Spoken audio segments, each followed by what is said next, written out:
Autre gros problème, l'immigration. Alors, il faut faire une différence entre racisme et immigration. Immigration, ce sont des gens qui viennent de l'étranger sur le sol français. Qu'ils soient blancs, verts, jaunes, rouges, on s'en fout complètement, ce sont des gens qui viennent de l'étranger. Donc nous avons 3 400 milliards de dettes. Je le répète souvent, mais ça plombe mon raisonnement, sincèrement. Est-ce que nous avons les moyens d'accueillir les autres? Michel Rocard avait dit « La France n'a pas pour vocation à accueillir toute la misère du monde. Ce n'est pas possible et ce n'est pas faisable. Donc, immigration, stop. » Alors, il y a une idéologie, c'est vraiment une idée répandue, qui veut que si la population baisse en quantité d'habitants, l'économie baisse aussi. C'est une idée reçue, je vous le prouve. Vous avez un gros gâteau, vous découpez 50 parts dans le gros gâteau et vous donnez à chacun des participants. Ça va faire des petits riquis de parts. Hein. Vous avez le même gros gâteau, vous le coupez en 10 parts. Là, ça vaut le coup.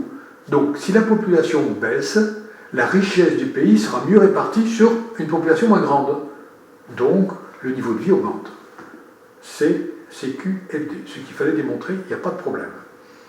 Maintenant, il ne faut pas que la population baisse trop. Il faut qu'il y ait une population suffisante pour amortir les structures matérielles. Je m'explique. On construit une usine pour fabriquer des voitures. Dans cette usine, on fabrique 500 voitures par an. Attention, le prix de la voiture, ça va faire très mal. Dans la même usine, on fabrique 5 millions de voitures par an. Alors là, le prix il baisse, le coût marginal, c'est phénoménal. Donc, il faut une population suffisante pour amortir la structure matérielle qui l'entoure. S'il n'y a pas une population suffisante, là, les choses explosent, ça devient trop cher. Mais nous sommes 70 millions. Dans un pays qui est bien civilisé, on peut largement baisser. Il n'y a pas de problème. Ensuite, pourquoi il y a tant de personnes qui viennent en France? J'ai demandé ça à un petit jeune qui était dans mon cabinet. Je lui ai demandé, mais pourquoi est-ce que vous avez choisi, toi et ta mère, la France pour venir émigrer? Eh bien, le petit jeune m'a répondu, c'est parce qu'en France, tout est gratuit. Donc, imaginez une carte de l'Europe ou du monde, une planisphère, et sur la France, vous avez un poteau avec marqué dessus, venez ici, tout est gratuit. Donc là, il faut arrêter l'immigration, il faut arrêter le gratuit. Des gens qui viennent en France, qui n'ont jamais travaillé en France, et tout est gratuit, non, négatif.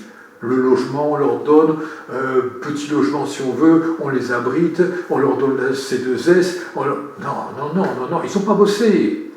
Donc la première chose à faire, avant d'avoir 1 centime, vous bossez en France. Si vous ne bossez pas, vous n'avez rien. Finalement, le système bismarckien, il est pas mal. Vous bossez, vous avez des assurances, vous ne bossez pas, vous n'en avez pas. Dans notre société, on a une dérive. C'est les droits avant tout. Eh bien, personnellement, c'est les devoirs avant tout. Ce sont nos devoirs accomplis qui nous ouvrent des droits.